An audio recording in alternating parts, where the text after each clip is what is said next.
नमस्कार, मी Rakesh Patil news police रिपोर्टरमध्ये आपलं स्वागत करत आहे. आज आपण धुळे जिल्ह्यातील शिंदखेडा मतदारसंघामध्ये दोंडाच्या शहरामध्ये ज्ञानेश्वर भांबरे यांना भेटण्यासाठी आलो आहे. आज त्यांची आपण मुलाखत घेणार आहोत.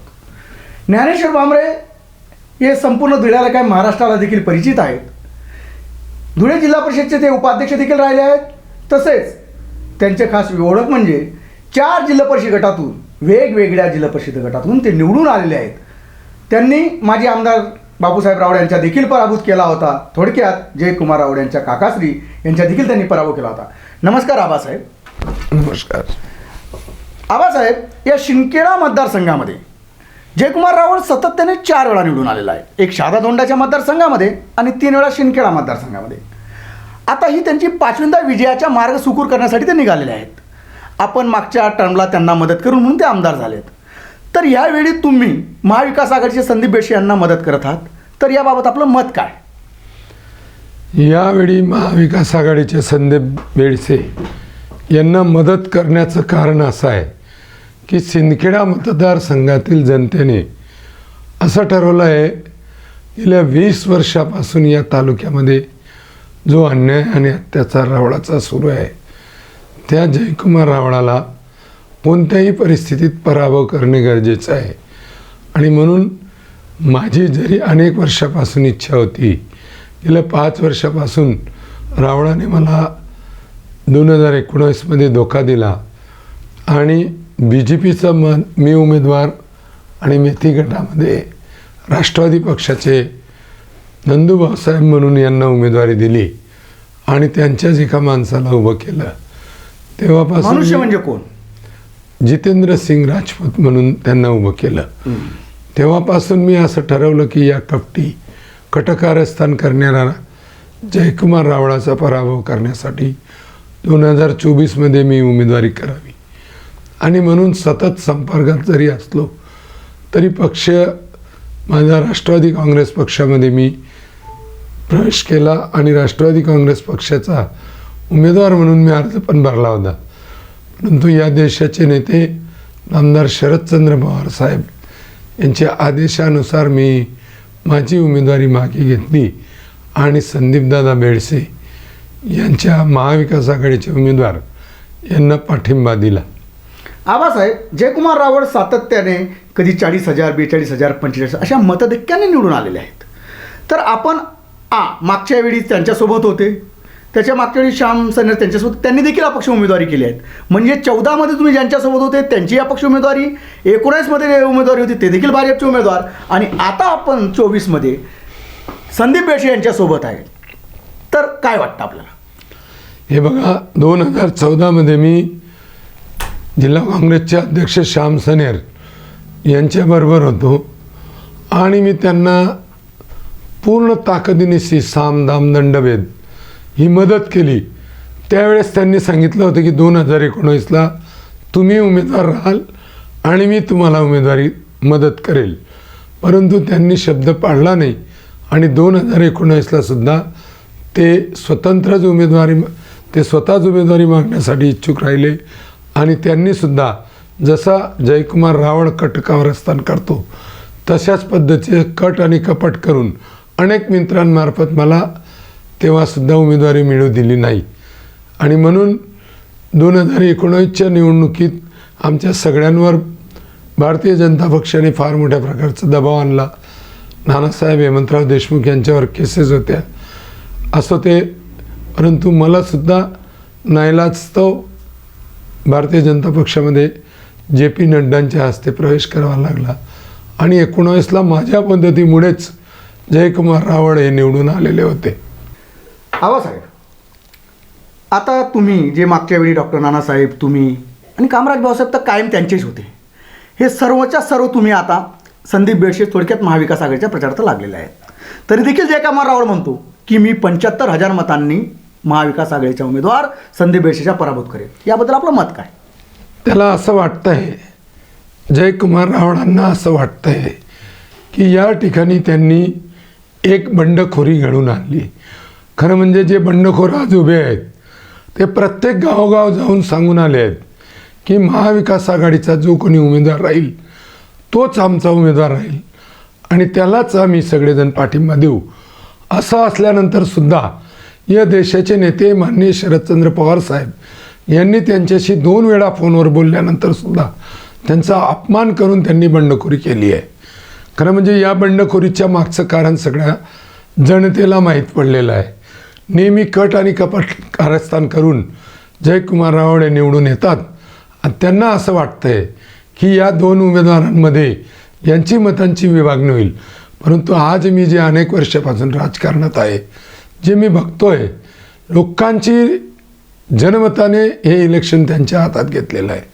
जनमताची इच्छा अशी आहे की 20 वर्षापासून जे या तालुक्यामध्ये आमदार आहेत, अनेक लोकांवर खोटे गुन्हे यांनी दाखल केले आहेत आणि म्हणून हे जर आता निवडून आले तर पुढच्या वेळेस यांचे चिरंजीव आमदार होतील आणि म्हणून यांचा या ठिकाणी पराभव करण्यासाठी सर्व तरुण वर्ग, मगाशी आमच्या दोंडाच्यामध्ये एक 4 दिवसापूर्वी युवक कार्यकर्त्यांचा मेळावा झाला. माझ्या आयुष्यात मी एकत्र 1500 मुलं बघितलेले होते आणि दोंडाच्यामध्ये एक 18 ते 30 वर्ष वयोगटातले 1500 मुलांनी त्यांचा विरुद्ध येऊन मेळावा घेतला आणि म्हणून मला 100% गॅरंटी आहे जयकुमार रावळे 100% पडणार आहेत. कितीही कटकपस्थान करू द्या, या दोंडाच्या शहरामध्ये किंवा या 54 गावांमध्येच जयकुमार रावळांना नेहमी आघाडी मिळत होती. आमच्यासारखे अनेक लोक जे होते 2019ला ज्यांच्यासोबत होते, त्याच्यामध्ये आष्टीचे आमचे त्र्यंबक पैलवान असतील, इंदव्याचे पोपटराव सोनवणे असतील, स्वतः मी असेल, नानासाहेब असतील, डॉक्टर बापू असतील, सुरेश सोनवणे असतील, सुरेश देसले असतील, सिंदखेड्याचे सभापती माजी सुरेश देसले, तावखेड्याचे माजी सभापती दिलीप देसले, त्याचप्रमाणे ललित मारुडे, नरडाण्याचे डॉक्टर नितीन चौधरी, असंख्य कार्यकर्ते त्यांच्याबरोबर होते. या सर्व कार्यकर्त्यांची किंमत ही बंडखोरा उमेदवारापेक्षा यांची सगळ्यांची मतांची संख्या कितीतरी पटीने जास्त असल्यामुळे जयकुमार रावळ 100% 50,000 मतांनी पराभव होणार आहेत. म्हणजे तुम्हाला असं म्हणायचं आहे का, मागच्या वेळी संदीप बेडसे सोबत असणारे श्याम सनेर यांची ताकद ही एकदम अल्प आहे आणि तुम्ही सर्व बलाढ्य इकडे आलेले आहेत. श्याम सनेर यांची ताकद त्यावेळेस नव्हती. श्याम सनेर यांचा पक्षाची ताकद जी होती ती पूर्णपणे आमच्याबरोबर आहे. ते अपक्ष कशामुळे राहिलेले आहेत हे सगळ्या जनतेला माहिती आहे, म्हणून त्यांचा नामोल्लेख करणेसुद्धा योग्य वाटत नाही. बरं, जयकुमार रावळ सांगतात की महाविकास आघाडीमध्ये जातीयवादी आहेत, तर याबद्दल तुमचं मत काय? मला असं वाटतं की या मतदारसंघातील 2 गावं आहेत जी त्यांच्या 100% समाजाची आहेत. त्याच्यामध्ये पहिलं गाव आहे पथारे, दुसरं आहे वणी. या 2 गावांमध्ये जर आपण 2004 पासून आजपर्यंत मतदानाची संख्या बघितली तर कधीही विरोधी उमेदवाराला 2 अंकी संख्या त्या ठिकाणी भेटलेली नाही. आणि म्हणून तुम्ही वणीमध्ये बघाल तर 2004 साली देशमुख नानांना 6 मतं होती, 2009 साली देशमुख नानांना 9 मतं होती, श्याम सनेरांना 9 मतं होती, देशमुख नानांना 2009ला 5 मतं होती. त्याच पद्धतीने वणी म्हणून गाव आहे, त्या ठिकाणी 2 मतं देशमुख नानांना होती 9ला, त्याच्यानंतर 14ला 8 मतं होती श्याम सनेरला, 6 मतं होती संदीप बेडसेंना, 7 मतं होती राजेंद्र रामसिंग गिरासेंना. त्याच पद्धतीने 2019चं जर बघितलं तर फक्त 2 मते पथारांना संदीपदादा बेडसे यांना होती आणि वणीमध्ये 9 मतं संदीपदादा बेडसे यांना होती. आणि म्हणून खरे जातीवादी आहेत यांनी त्यांच्या काही ठराविक गावांमध्ये मतभेद होऊ दिले नाही. परंतु माझ्या साऊरसारख्या शानाभाऊ सोनवणेच्या गावाला, म्हणजे कोळी समाजाचं गाव आहे, कोळी समाजाचं 100% गाव आहे, तिथं 2 तळ पाडून टाकले. जोतवाडे असेल त्या ठिकाणी 2 तळ पाडून टाकले. आमचं रेवाडी चौधरींचं गाव आहे, त्या ठिकाणी कालिदास चौधरी वेगळा, आबा चौधरी वेगळा, अशा प्रकारच्या सगळ्या जातींमध्ये मतभेद करून गावोगावी मतभेद करून त्या जातींमध्ये कटकारस्थान करून एक गट आपल्याकडे ठेवला आहे आणि स्वतःचा जे समाजाचे म्हटले जातात त्यांना एकत्र करून ते त्यांच्यासोबत त्यांच्या बळावर ते नेहमी विजयी होत आहेत. आबासाहेब, आता 2 दिवसापूर्वीच जयकुमार रावळ यांचे सख्खे काका माजी आमदार बापूसाहेब रावळ हे देखील तुमच्यासोबत आलेले आहेत. तर त्याचा काय परिणाम होईल व काय वाटतं? खरं म्हणजे कैलासवासी दादासाहेब आणि बापूसाहेब रावळ जोपर्यंत या तालुक्यामध्ये होते तोपर्यंत या तालुक्यामध्ये जातीपातीचं राजकारण केलं गेलं नव्हतं. कैलासवासी ठाणसिंगजीभाऊ असतील, बापूसाहेब असतील, हे सगळे नेत्यांना एकत्र घेऊन, कार्यकर्त्यांना एकत्र घेऊन कोणत्याही गावामध्ये भांडणं होऊ नये अशी त्यांची भूमिका होती. परंतु जयकुमार रावळ यांना असं वाटतं की समाजामध्ये तेढ निर्माण करून, 2 गट निर्माण करून काही विकास नाही केला तरी आपण नेहमी विजयी होत राहू आणि आपला अन्याय अत्याचार.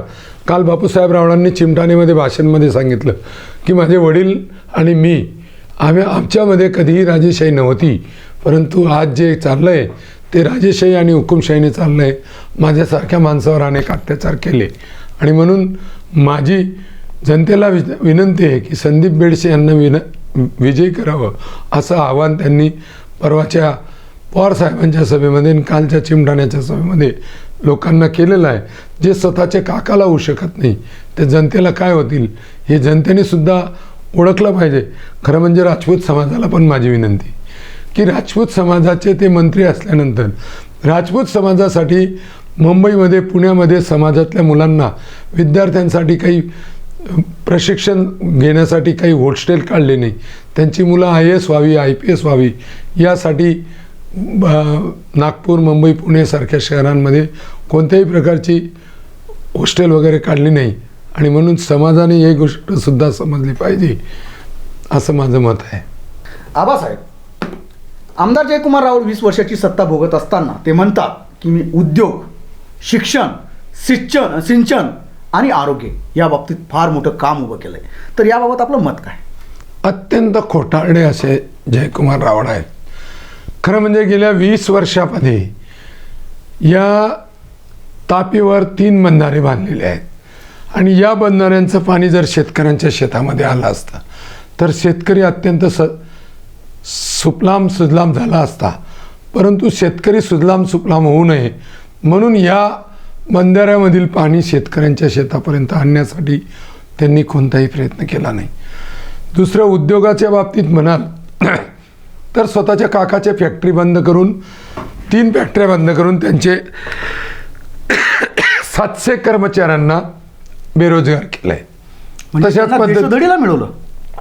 तसेच या परिसरामध्ये विक्रण येथे सौर ऊर्जा प्रकल्प येणार होता. तो प्रकल्प येऊ दिला नाही. त्याचं खरं कारण त्यांच्या फॅक्टरीमध्ये आजही 10,000च्या आत नोकरीला माणसं आहेत आणि म्हणून यांना माणसं मिळायला पाहिजे आणि म्हणून त्यांनी कोणताही उद्योग घेऊ दिला नाही.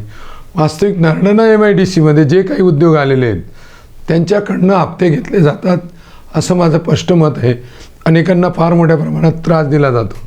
त्यांच्याच कार्यकर्त्यांची कामं त्या ठिकाणी व्हावी असं त्यांचं नेहमी म्हटलं जातं. इतकंच नव्हे तर वाडी शेवाडी धरणावर त्यांचा कार्यकर्ता आहे रावसाहेब गिरासे म्हणून.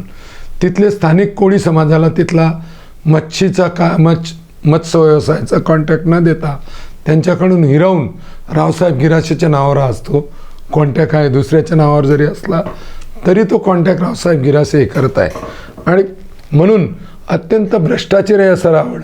तुम्ही बघाल त्यांची निमगुडला खाजगी बाजार म्हणून त्यांची काढलेला आहे. वास्तविक त्या बाजाराला लायसन नाही, पण गेल्या 15 वर्षापासून स्वतःची मार्केट फी बुडवणारा रावळ हा अत्यंत भ्रष्टाचारी आहे. ती जागासुद्धा मेलेल्या बाईची नावावर केलेली आहे. अनेक आमच्यासारख्यांचे लहान उद्योगामध्ये आम्हालासुद्धा खूप फार मोठ्या प्रमाणात त्रास देतो. कापसाचा व्यवसाय म्हणजे आमचा पेट्रोलचा व्यवसायासारखा असतो. फायर झालं म्हणजे याने पोलिसांना सांगायचं की यांना अमुक करा तमुक करा. अधिकाऱ्यांमार्फत त्रास देण्याचं काम आमच्या विम्यासाठी आम्हाला दिल्लीपर्यंत झगडावं लागतं आणि म्हणून याची या परिसरामध्ये उद्योग धंदेसुद्धा येऊ देण्याची इच्छा नसते. आमच्यासारखे ताकदवार आहेत. आमच्या मागे आदरणीय पवारसाहेबांसारखे आशीर्वाद आहेत आणि म्हणून आम्ही त्याला समोर परिपूर्ण असतो.